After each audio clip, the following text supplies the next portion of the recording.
Bonsoir à tous. J'ai envie de faire cette vidéo pour vous parler qu'est-ce que c'est le Reiki. Beaucoup de personnes me demandent, mais à quoi ça sert donc le Reiki? Qu'est-ce que c'est exactement? Je veux dire aussi que comme j'avais connu le Reiki quand j'ai été initiée il y a environ 20 ans, donc un bon moment, et en Italie, il y a 20 ans, je vous assure, il n'était pas beaucoup de gens qui pratiquaient le Reiki, donc je ne savais très peu. En plus, la personne qui m'avait initiée aussi m'avait transmis très peu d'informations. J'ai mis des années à explorer qu'est-ce que c'était cette pratique vraiment. Et dans mon idée du Reiki, le Reiki est oui, un soin harmonisant, relaxant, qui donc procure une certaine sensation de bien-être, de relaxation, qui agit sur le stress, etc. Ou sur le corps physique, donc qui surtout est un outil valable pour des mal au dos, pour de différentes formes de malaise au niveau du corps physique. Mon expérience avec le Reiki, et je tenais à faire cette vidéo aujourd'hui parce qu'il vient de se terminer une séance de groupe de Reiki. Et à chaque fois, je suis moi-même absolument étonnée par l'impact que cet outil a sur la vie des gens. Le Reiki, il permet de prise de conscience. C'est la façon dont je le pratique, dont je l'enseigne aussi et dont je vois les personnes avec qui je partage mon chemin. Le livre est un outil puissant de prise de conscience de des couches très profondes de croyances et des chemins qu'on porte en nous et qui ont besoin de rencontrer la lumière de notre conscience pour pouvoir être transmuté, pour pouvoir être reporté en alignement. Donc, je vois des, la répétition de chemins se casser grâce à des prises de conscience qui s'opèrent sur la table du Reiki.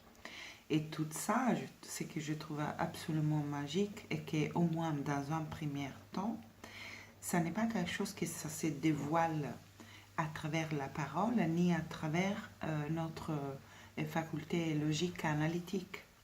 C'est la différence la plus flagrante entre un travail subtil énergétique et une normale thérapie des paroles. Bien que je crois que quand même il y a une transmission énergétique qui se met en place aussi dans la thérapie des paroles.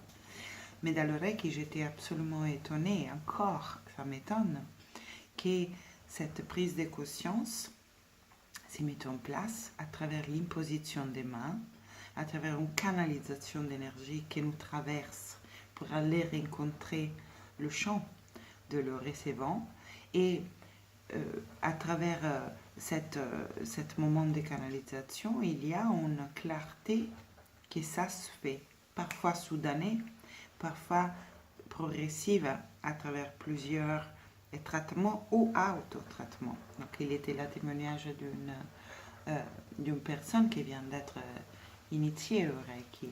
Et pendant ces auto-soins, ces traitements sur soi-même, elle a à chaque fois on a la rencontre qui s'est produite avec une partie d'elle-même enfouie et qui a donc la chance de pouvoir émerger, donc d'avoir une expression aussi de libératoire à travers des pleurs ou à travers des émotions qui s'activent et qui ont la chance donc de pouvoir faire leur cycle de vie et donc de pouvoir après commencer à se dissoudre, à quitter notre système.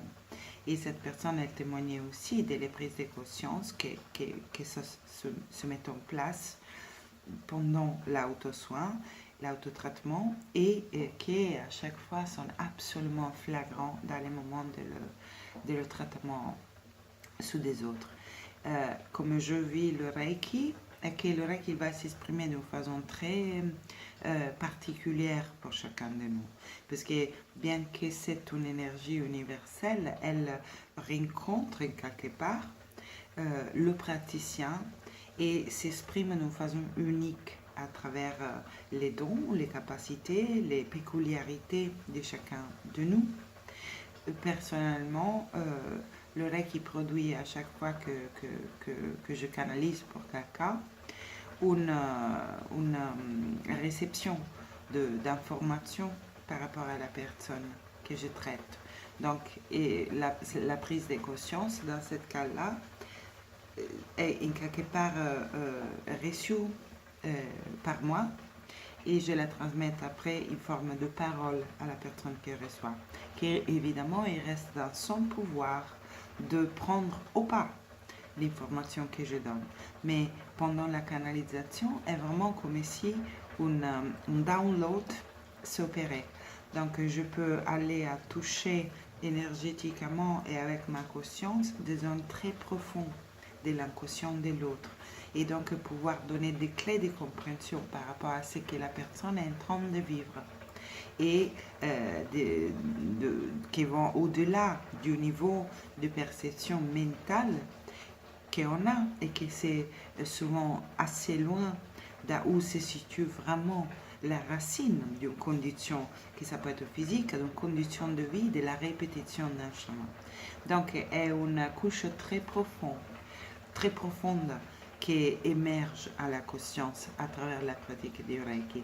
Et comme on ne peut pas changer ce qu'on ne connaît pas, la prise de conscience est déjà, je dirais, au moins la moitié de le chemin de transmutation, de libération, de changement, si vous voulez, ou de réalignement. Sans être consciente de ce quoi à l'intérieur de nous, qui nous bloque, qui nous limite, qui pèse, qui provoque de la souffrance, on ne peut rien faire à ce sujet. La prise de conscience est la clé de la libération. Et dans le Reiki, la prise de conscience est l'accueil de ce qu'on voit émerger est le 90% de la transmutation. Dans le moment qu'on devient consciente qu'on peut accueillir notre ombre, l'ombre commence à se transmuter parce qu'elle a été portée en contact avec la lumière de la conscience. Donc le Reiki est ça. Ça n'est pas un soin harmonisant tout simplement, et un voie initiatique. Et un voie de transformation et de libération et de réalignement sur notre vraie nature. Voilà. Et tout ça, ça s'opère d'une façon presque magique, et pas que pour moi. Tous mes étudiants et toutes les personnes qui viennent à pratiquer, qui ne sont pas non plus tous mes étudiants, ils ont cette expérience du Reiki comme quelque chose qui va beaucoup au-delà de ce qu'on a cru. Et quelque chose d'inusuel de penser qu'une prise de conscience elle puisse passer pas par notre mental analytique, mais à travers un passage énergétique, et que la transmutation de la répétition d'un chemin en boucle peut se passer plutôt qu'à travers des années de psychanalyse, à travers un travail plus subtil qui quand même inclut la conscientisation. Donc on y met des mots en dessous à ce qu'on a vu et ressenti et qui s'est passé à travers la séance. On parle de la question, mais le travail de le mental analytique se surpose sur un travail énergétique qui peut basculer une structure à sa racine. Donc elle provoque un changement irréversible. Ça a été comme ça pour moi. Le Reiki m'a accompagné pendant les derniers 10 ans, donc j'ai eu un temps de distance assez long dans le Reiki, et dans les derniers 10 ans a supporté, soutenu, accéléré une transformation immense. Donc, est la raison pour laquelle je l'enseigne avec tellement de passion, et plus vaste de ce qu'on a cru. Voilà, merci beaucoup pour votre attention, et si vous voulez essayer une séance de groupe Reiki et vous êtes supérieur, n'hésitez pas. Je donne des ateliers tous les dimanches à 18h30. Je donne des formations aussi à tous les niveaux. Je suis un maître enseignante à tous les niveaux, environ tous les week-ends. Donc, si vous êtes supérieur, il y a vraiment une chance de venir à essayer et faire l'expérience directe de qu'est-ce que c'est, que ça vaut toujours plus de beaucoup de paroles qui reste, voilà, pas incarné. Donc je vous invite vraiment à rejoindre et à vous donner la chance de faire l'expérience de ça, et de vous, voilà, de vous laisser étonner par la magie de la vie qui opèrent dans des circonstances du genre. Voilà. Bonne soirée et merci pour votre attention. À bientôt, j'espère.